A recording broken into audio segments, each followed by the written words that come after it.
ஏசு நாமத்துக்கு ஸ்தோத்திரம். என் பேர் சேகர், கிருஷ்ணகிரிலேருந்து வந்துக்கிறேன். 2 கையும் ஒடிஞ்சு போச்சு. பாஸ்டருக்கு ஜெபம் பண்ணி ஜெபம் பண்ண பின்னால் 2 கையும் நல்லா ஆச்சு. ஆப்ரேஷனு ஒரே 6 நாளில் வெளியே வந்துட்டான். மற்றவங்கெல்லாம் 20 நாள், 1 மாதம், 2 மாதம் இருந்தாங்க ஹாஸ்பிட்டலில். நான் 6 நாளில் வந்துட்டேன். நெல் பயிர், கேவுரு, கம்பெல்லாம் நாற்று விட்டான். இவன் போய் இந்த கையில் எப்படா விவசாயம் செய்வான்னு கேலி பண்ணாங்க. பாஸ்டர்கிட்ட ஜெபம் பண்ணிட்டு அதே கையில் வேலை செஞ்சான். நெல், கேவுரு, கம்பு எல்லாம் விளைஞ்சிட்டான். சாட்சியே சொல்ல இன்னும் கை நல்லாகி கூட அப்படின்னு எனக்கு ஒரு குற்ற உணர்ச்சி வந்துச்சு. 2005 நான் ஞானஸ்தானம் எடுத்தேன். கொர்னலின் பேர், பெங்களூரில். இதுவரையிலுமே எந்த சர்ச்சுக்கு போனாலையும் சர்ச்சுக்கு மட்டும் போகும், சாட்சின்ற வார்த்தையே அவன் வாயில் வரல. கார்வனியாவுக்கு போய்க்கிறோம், சென்னைக்கு போய்க்கிறோம், பெங்களூர் போய்க்கிறோம்.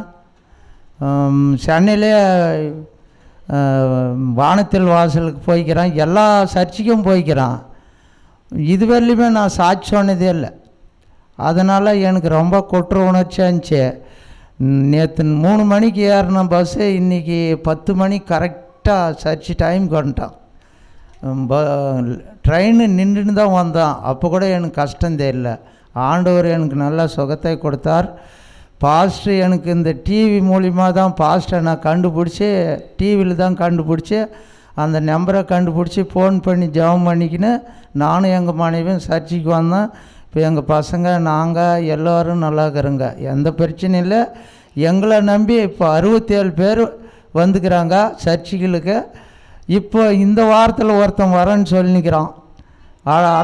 அடுத்த மாதம் வரேன்னு சொல்லி இன்றைக்கி நின்றுட்டான். அன்றைக்கி அவனுக்கு ரேடியோ செட் வேலை செய்கிறான். அதனால் அவன் வர முடியல.